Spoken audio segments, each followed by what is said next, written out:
let's take you to the Ghanaian Times. The big story this morning: Ghana's growth potential, the economy to bounce back after 2025, according to a World Bank report. We brought you the story yesterday. For some reason, the Ghanaian Times is late in coming to the party on this story. Also on the front page this morning, Gold Fields Foundation invests $96 million in 19 host communities. Well, that's great. Also, create 5 growth poles in the north to accelerate development. This is according to Professor Tanle. And in the case of the Asin North Member of Parliament, I presented petition to CID, a witness in the box. Okay. The Daily Graphic says 2023 National Insurance Fair. Only 1% of public insured. Insurers Association concerned. Collaborate with government to increase hotel rooms. Tourism Minister to hoteliers. Okay. Cleaner loses 4-bedroom house. We'll get into how that happened. And Supreme Court rules on BOG revocation of licenses. And on the back page of the Daily Graphic, 3 fishermen arrested for fishing during closed season. Hey, there's a story here that is a very troubling story. The story is on the front page of the Chronicle. It says $1 million. 300,000 Ghana. No, not Ghana. This is Euro. Euro, right? yes. Euro CDs. No. Not euros. $1 million. The devil is a liar. 300,000. 1 million. The way they've written that is somewhere. $1 million, 300,000 euros, and millions of CDs stolen from Cecilia Dape's home. This is a very somewhere because anyway, we'll get to the details. At Abelempe, Accra Court told $1 million sitting in a house. We'll get into it. I mean, you never know what the paper wants to put out. And then also, Commander Sugar Factory and Albatross, the Honorable Katie Hammond, is quoted here as saying, hey, this is a very serious, no, we'll get to that matter too. Also, damn it to Chachu, you are 57 years at the bar. Please, ask proper questions. No, that's the Attorney General. You can't talk to a respected, legal brain like that. That can't be proper. Yeah. The Daily Guide says a Bugri Nabu aides grabbed over leaked IGP tape. NPP NEC discusses special delegates confab. Abesim killer for High Court. Cassius mining injunction set for ruling. An interior minister must act swiftly. That's according to the GJA. The Finder says this morning, road crashes kill 1,086 people in 6 months. Lot of lives. Motorcycles alone killed a staggering 459 persons. The reason I've been campaigning against these Okadas in the streets. Look at it, about half the number killed by motorcycles. But it doesn't necessarily mean that they were those numbers can be attributed to Okadas. They could be private people who own their bikes. No. The private. I'll come to the details. Okay, we'll get into that. Also, 9 NPP flag bearer hopefuls demand centralized special delegates conference. The party people say no way, Jose, it's not happening. And the new register for special delegates conference to be ready by end of this week, according to Kodia. And Portuguese president loathes Ghana's good democratic culture. The Herald says crafty attorney general runs from Akufo-Addo's gift to God, abandons National Cathedral project to avoid blame similar to his PPA days. That's what the Herald is saying. Kennedy Japan reminds MPP delegates of his Obroni Wewu donations, wants votes in return. And Bugri Nabu's aide and receptionist arrested over leaked audio to oust Dam Pare. Let me take you to the Ghanaian Observer. My campaign not being funded by Islamic group. Vice President Baumia rubbishes spurious claims. Again, this paper is coming too late to the party on this story. Also on the front page this morning, I never said government uses land guards. This is according to the chief director of the Ministry of Lands and Natural Resources. Ghana committed to clean energy, according to the minister responsible for energy. Again, this story is late. And then Portugal's president praises Ghana. Okay, the Republic Press says NIB. Okay, so they have the Bugri Nabu story here.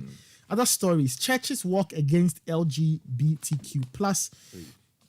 Man goes blind after trying to set Guinness World Record for crying. Babani. AG Chachulok horns again as they clash over legal prowess in court. And Ekufado is imposing Baumia on the MPP. Alan's boy laments. The Daily Analyst says this morning, NPP presidential race petition by 9 aspirants rejected party to hold superdelegates election in all 16 regions. Also on the front page this morning, Accra East Operation Zero. ECG recovers 60 million Ghana cedis from customers out of 400 million Ghana cedis in arrears. Also, attacks on journalists. The GJA is calling on government to resource the NMC to act and protect journalists. And then Bugri Nabu's receptionist aide picked up over leaked IGP tape. The former Northern Regional Chairman of the NPP is on the front page. And IGP Police Board tore Northeast region over a number of issues. The BNFT says fishery sector risks forced labor-related ban. 2.7 billion cedis worth of food supplied to buffer stock in 6 years. And that story is on page 2 of the BNFT. Capital markets to see greater transparency. And Sky, they are talking about the labor report we spoke of earlier in the week. Over 1.5 million youth unemployed, uneducated, or untrained, according to a report. And let me take you to the Inquisitor NPP flag bearership race. Windfall for bogus pollsters. Also on the front page this morning, security analyst allegedly draws free fuel from... Okay, analysts actually, so it's in plural. Allegedly draw free fuel from police. Another story here says UCC to Anna Napo and 6 added. Napo there, they receive awards. Wow. Yeah, big man rough. Also on the front page, Eastern Region MPP MP race. Kingsley Ajiman captures Ibuakwa South. And Isujaman MP takes steps to protect area from floods. Okay. If you go online, citynewsroom.com says, on the Jachik Kwesing trial, minorities' actions an act of intimidation to judiciary. That's the former Nkoko MP who is speaking. On the MPP's flag bearer race, the National Council of the party has dismissed a petition to centralize August 26 election. Baumia indifference to petition for centralized flag bearer election. That's according to his spokesperson. The portal also has the Bugri Nabu story. And Patrick Boama and Dafia Mekpo clash over MP's absenteeism comment. So it looks like it's heating up in Parliament. If you go to citybusinessnews.com, government slaps 21% VAT on Facebook advertisement from August 1. And yesterday, the content creators and people who buy and boost posts on social media, on Meta especially, were very, very upset, with this latest turn. Other stories: high inflation worsens food security, deepens poverty crisis in Ghana. That's according to a World Bank report. And other stories: ECG is telling customers to download the Power app so they can work with the ECG in convenience. If you go to citysportsonline.com, the more competitions, the better. Swimming League board member speaks on the City TV Swimming Championships. If you go international, Bruno Fernandes is Man United's new captain. He's been confirmed. Yesterday, Man United also confirmed the signing of their Cameroonian goalkeeper, Andre Onana.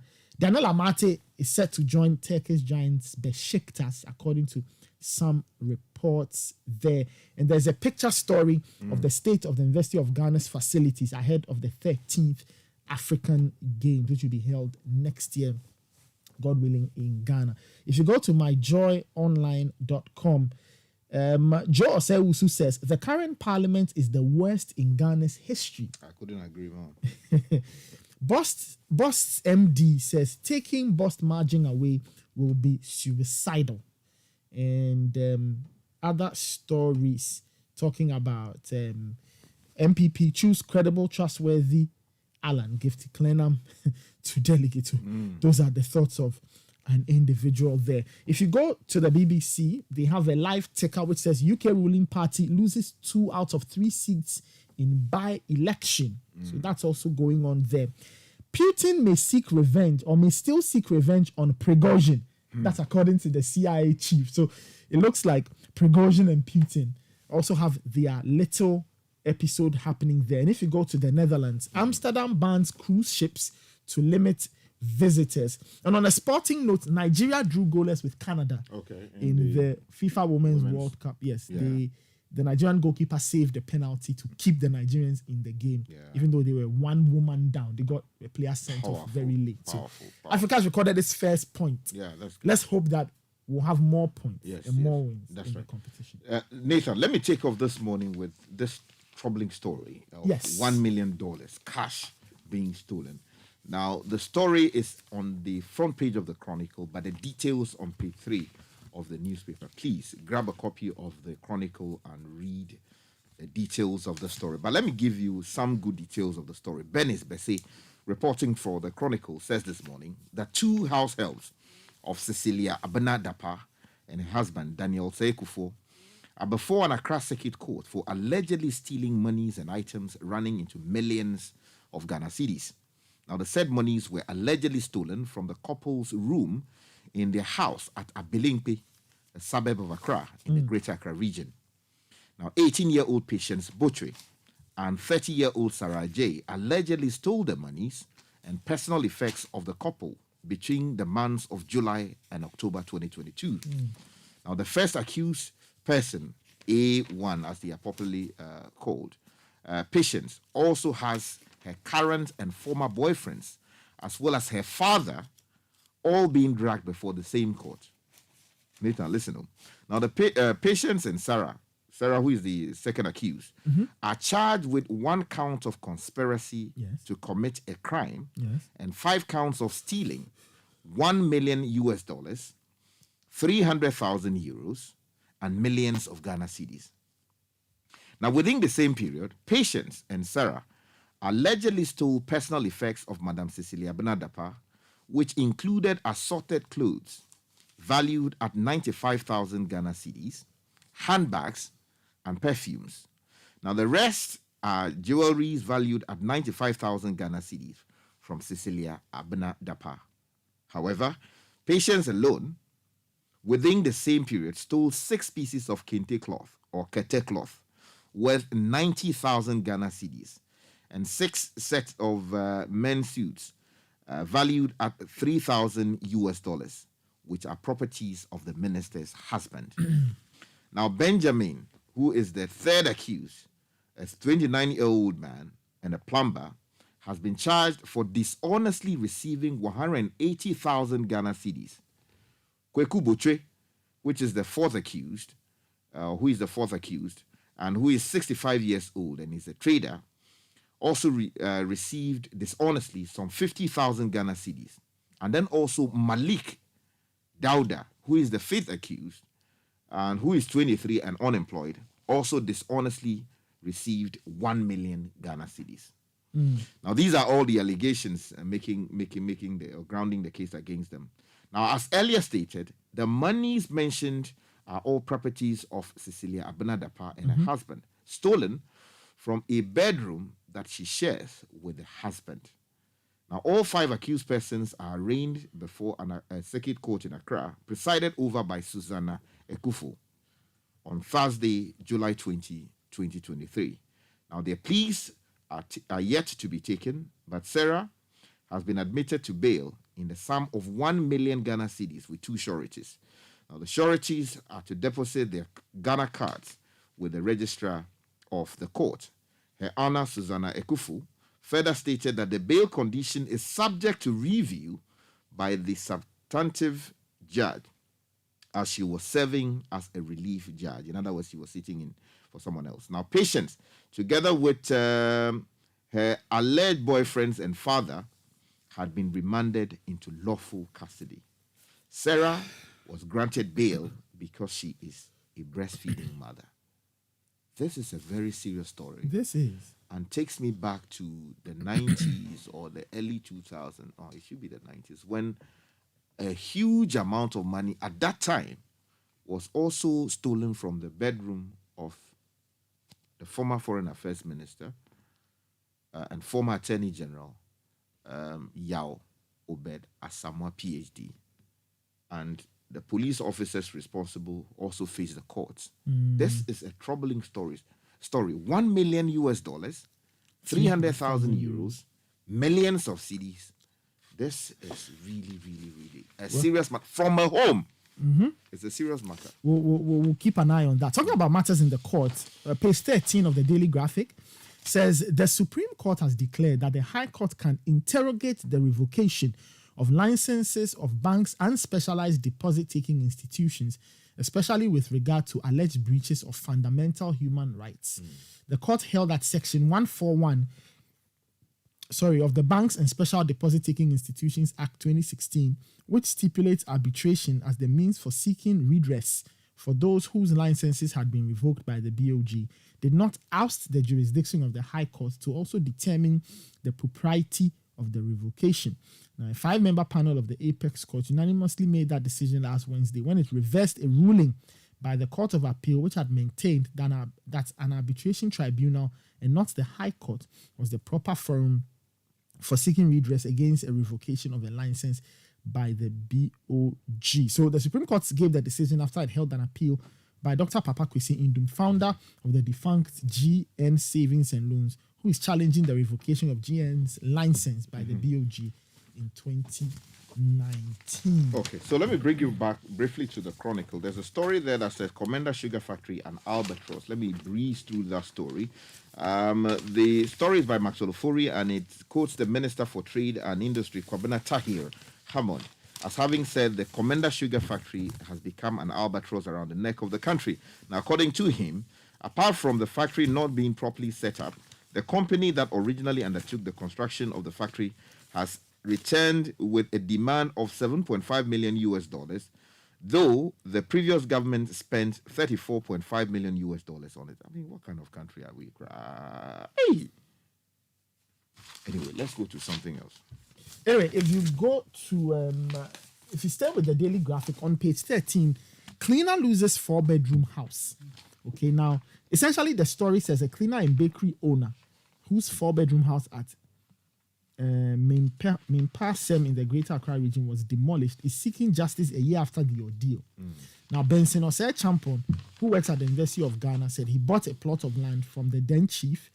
Everything was done. He built his house only for his wife to call him one day that there was an emergency. And when he got there, his house had been pulled down by some people of a demolishing team, which, according to the Daily Graphic, included police officers and government officials. The long and short is that these officials say the land is government land, and so they are reclaiming that particular land. The gentleman too says that, no, it is not true. He has documentation to that effect, and he believes the documentation is in order. So he's currently in court seeking redress. Okay, let me take you to the Daily Analyst. Bugri Nabu's receptionist and aide picked up. The story broke yesterday. Yoruba TV apparently did an interview with Bugri Nabu, the former Northern Regional Chairman of the NPP, and he disclosed that his receptionist and an aide, they have been picked up by national security agents, allegedly, and it would seem that this is in connection with the tape on which some people were reportedly heard plotting both against our democracy and then also the, the IGP. Bugri Nabu, the details on page 4 of the Daily Analyst. Again, in the same newspaper, there is talk of what happened yesterday at the National Council meeting of the MPP. 9 aspirants had filed a petition asking that instead of decentralizing the voting, which will bring down the number of aspirants running for the flag bearership position of the party, doing a decentralized voting, they should bring the thing to a centralized point. Yesterday, the party leadership met, discussed the matter, and threw the petition out. And they said that let's keep to the party's, constitutional provisions. No need to disturb it. So those are 2 key stories I brought to you from the Daily Analyst. Now, if you go to the Ghanaian Observer, some allegations have been made against Dr. Baumia. Yes. That he's been receiving illicit funding from Islamic groups outside the country. Apparently, this whole thing started, underground and somehow made it onto Twitter and is now being mainstreamed by the newspapers. He was compelled to issue a statement on the details on the front page of the Ghanaian Observer. You want to grab a copy of the paper and read those. And then this sad one. Yes. Do that in an 1,086 people having been killed on our roads. Now, the story is by Elvis Daco in the Fine Line. It says the number of commuters killed in the first 6 months of this year from road crashes is 1,086. Now, this is a 16.25 reduction compared to 1,300 killed during the same period in 2022. Now, the significant margin of decrease in deaths recorded in January to June 2023 could be largely attributed to the level of reductions recorded in crashes in the Greater Accra region, 11.5%, Ashanti 9.6%, Eastern 11.96%, and regions which together usually constitute 76% of all the crashes in the country. The one having to do with motorcycles, in terms of the casualties resulting from categories of vehicles involved in the crashes, occupants of motorcycles constituted 459 deaths. Now, the details are not provided as to whether these were, but most like, I mean, the records over the years show that these are the Okada people. If you go to the what they call accident ward, you see a lot of them there with chopped limbs and all kinds of things. Horrifying. Anyway, thank you so much, Richard. That was the newspaper review.